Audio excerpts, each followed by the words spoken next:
different habits and different patterns in our lives, whether good or bad, eventually build structures.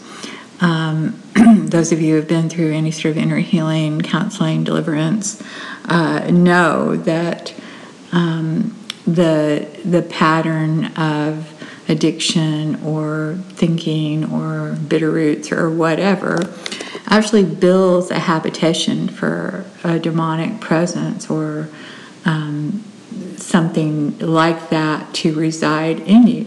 But today I want you to consider that righteous habits, God habits, actually build godly structures.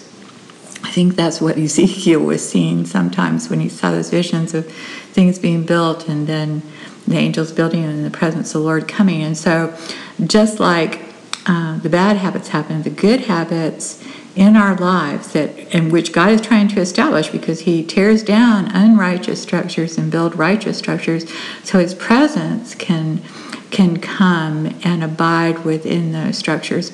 I used to joke, when we lived in Idaho, in Bonners Ferry, we were about 25 miles from the Canadian border, but our house, our second house, was just right around the block from our church, which is where I taught, and we were kind of always there. I mean, Ken eventually became the pastor, but I joked when we sold that house and moved that there was just like a structure or people who bought that house couldn't help but go to the church because there was just a path worn from our house to the church and back, our house to the church and back.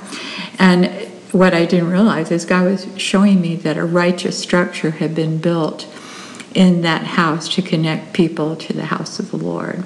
So consider that and consider what kind of structures you're building in your life.